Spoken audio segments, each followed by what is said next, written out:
It's hard to believe, but the design limitations of modern battle tanks were decided decades before the first tank was even invented, and that's because of railways. When tanks were first invented in 1915, railways were pretty much the only option to transport tanks around the country, and this holds true to this day, as alternative modes of transportation are rarely used. And this means that tanks have to be narrow enough to fit on a railway car, which limits the width of the tank. But limiting the width, in turn, limits the length of the tank, because in order for tracks to turn, they have to be of specific proportions. But why not just drive the tanks wherever they need to go? For the same reason you don't drive your Ferrari across the country. Unnecessary wear and tear, and also tanks are slow as 45 miles per hour, except for tanks in video games. Today's video is sponsored by Conflict of Nations, a free online PvP strategy game. If, like us, you are a fan of long-term strategy battles, Conflict of Nations is just right for you. Choose a real country to lead in a modern global warfare. You can use anything from tanks to nuclear submarines to build your army, declare war on your neighbors, and engage in battles to take over the world. These long-term strategy games can take weeks to complete. This game is fully cross-platform, so play Conflict of Nations with the same account on both PC and mobile devices with up to 128 other players in real time. And we bring you an exclusive offer. Click the link in the description to get 13,000 gold and 1 month of premium subscription for free. This offer is only available for 30 days, so don't miss out. So, are tanks obsolete? It's easy to say yes, but that would be premature. With the whole world following the humanitarian catastrophe during the ongoing Russo-Ukrainian war, military analysts are watching something else. They're learning invaluable lessons on what truly works in modern warfare. The traditional might of the Russian army versus the much smaller but well-equipped Ukrainian insurgents, this war of two highly developed nations offers a rare opportunity to see how modern weapons work, how they interact in action and counteraction. This sort of interaction is impossible to simulate in peacetime exercises.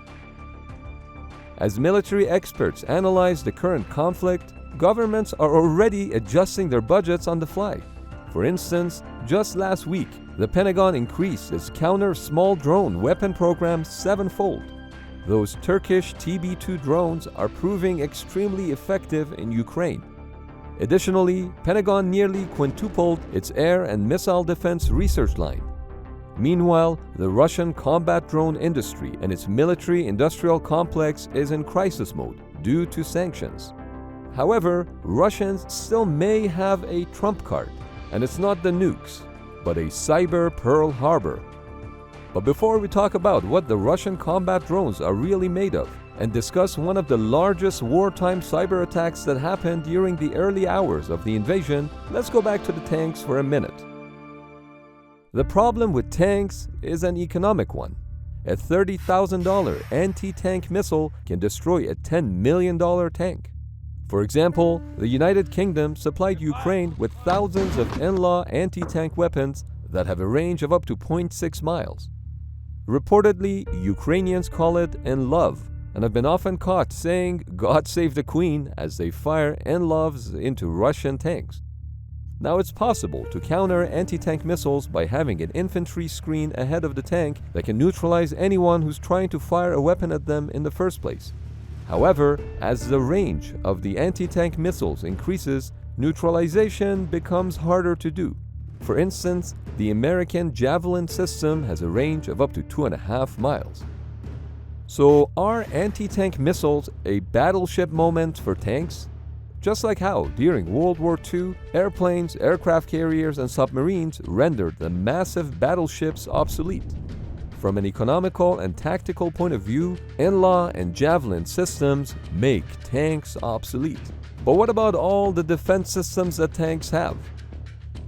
Modern tanks weigh 80+ tons and have high-tech defense systems, such as reactive armor, which explodes when it's hit to neutralize the explosive force of the incoming munition. They can also intercept incoming anti-tank missiles. Electronic warfare equipment built into tanks can incapacitate nearby drones and rockets. But it just gets too expensive too quickly, as threats become cheaper and more effective. Additionally, there are limits to how much protection you can put into a tank. The amount of armor on a tank is a compromise between mobility, protection, and firepower. Tanks do work best in open areas like deserts.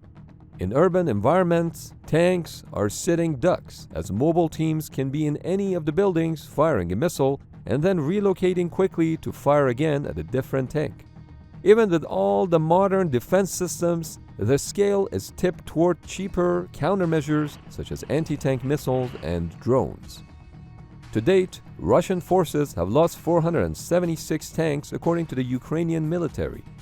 Open-source intelligence have verified using pictures at least 263 Russian tank losses. But here's the thing, drones and missiles cannot hold ground. Meanwhile, infantry needs armor not only to travel from point A to point B, but also to hold position. Infantry would still use protected armored vehicles, then disband the vehicles and travel on foot covertly to engage the enemy. When anti-tank missiles were developed in the early 1970s, analysts were predicting the end of tanks.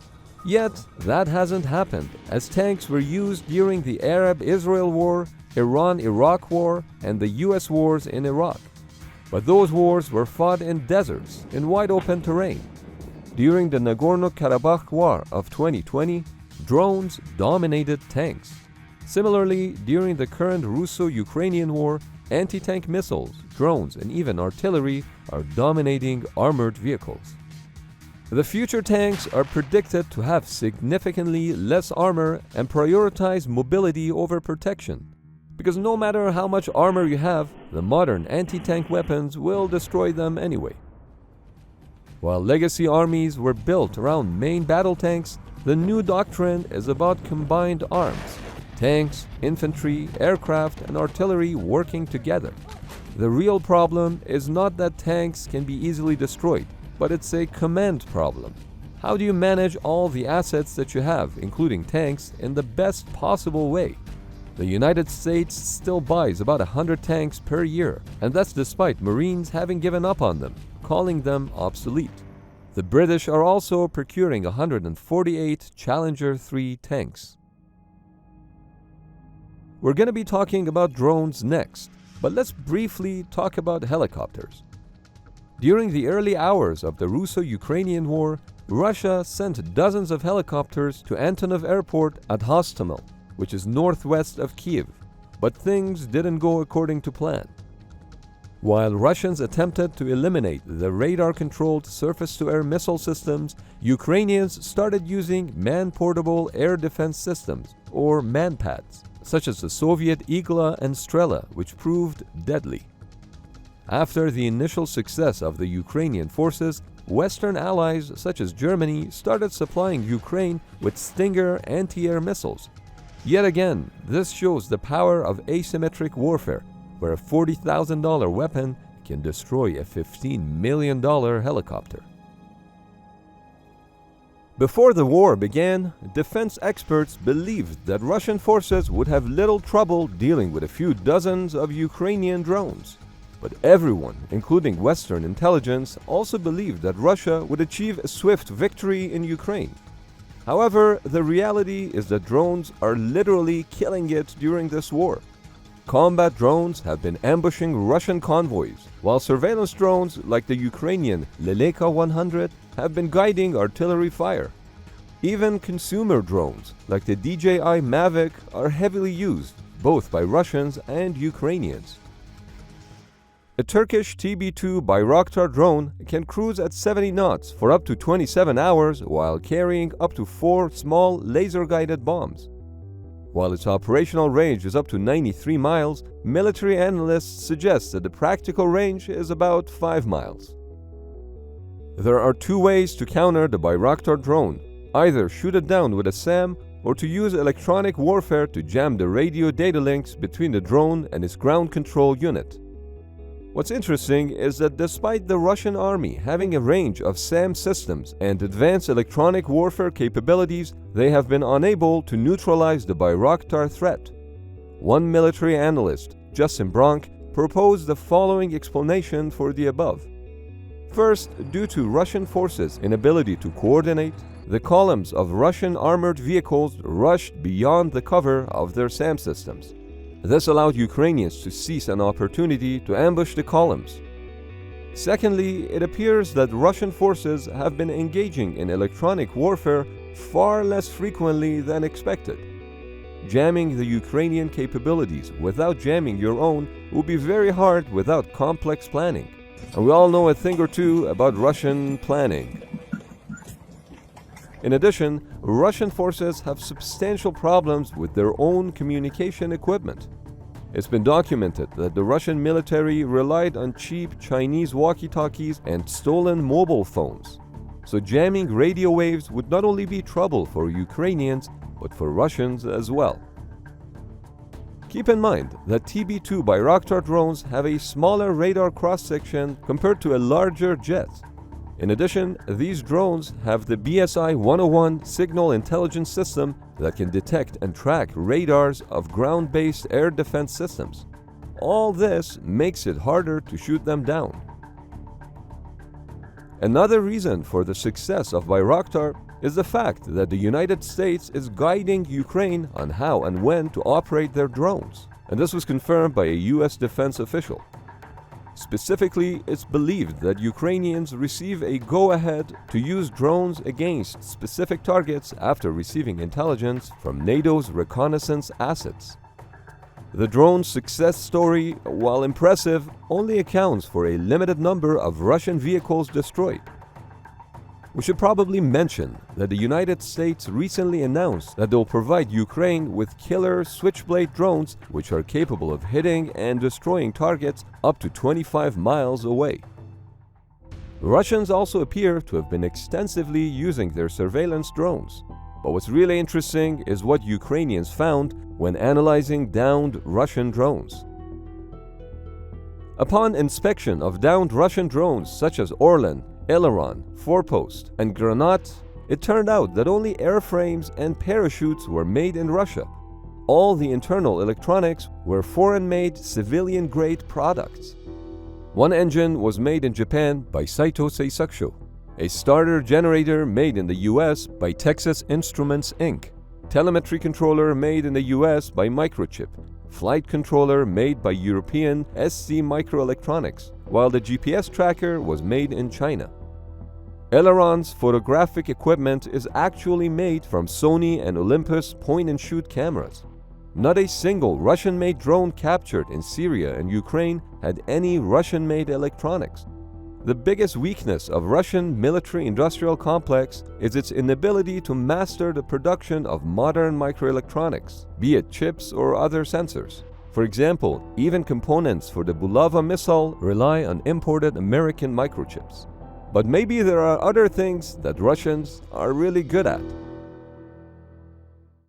Is cyber really a game changer? Imagine a modern-day Pearl Harbor-like event, but in cyberspace. Adversaries would cripple their enemy's infrastructure by shutting down power grids, disabling satellites, and bricking all communication equipment in the country. This would end the war even before it begins. Imagine China remotely disabling the US Pacific Fleet just by a push of a button. Such an event is called a cyber Pearl Harbor. Yet military analysts point out that this is fantasyland and that cyber wars are overrated and unproven. There have not been any operational results yet. No cyber Pearl Harbors have occurred to date. What has happened is some websites being down for short periods of time. That's hardly the same as sinking 8 battleships, destroying 300 aircraft, and killing 2,400 troops. With that said, it's hard to truly judge the capabilities of adversary cyber threats because of secrecy. The vulnerabilities are usually discovered ahead of time and kept in secret until such time when those vulnerabilities are used. How many of these vulnerabilities Russia possesses is unknown. Maybe they're just waiting for the right time to unleash all of it at once, but it hasn't happened yet. But what has happened is this. 2 weeks after Russian invasion, Western officials revealed one of the largest wartime cyber attacks that was publicly disclosed. On February 24, 2022, between 5 and 9 a.m., just as Russian forces started their missile attacks upon Ukraine, hackers targeted modems that communicate with the Viasat KA-SAT satellite, which supplies internet access to customers in Europe, including Ukrainian military and police units. The affected modems were completely out of commission. Not a single light on the Viasat-made devices would turn on. Viasat said that misconfiguration in the management section gave hackers remote access into the modems. To bring them back online, each modem would need to be programmed by a technician on site or be completely swapped out. The benefits of this cyber attack is obvious, as it could hinder communication between Ukrainian military units. Traditional land-based radios can only reach so far. This also explains why Elon Musk donated truckloads of Starlink systems to Ukraine. What's interesting is that at least 3 wind turbines in Germany were acknowledged to use Viasat modems that were hacked. The result was that wind turbines could not be monitored or controlled remotely. They still generated electricity as they were operational nominally. But still, you get the picture. Imagine someone hacks into windmill farms and remotely messes the settings that can permanently destroy the farm. According to experts, the cyber attack was conducted by professionals, and the purpose was clear: to disrupt the internet connections in certain areas. There was no economic motive. It's widely believed that Russians were behind the cyber attack. 3 weeks after the attack, many modems still remain unoperational. Thanks again to Conflict of Nations for sponsoring today's video. Click on the link in the description to get 13,000 gold and 1 month of premium subscription for free. Download the game and take advantage of this exclusive offer, only available for 30 days.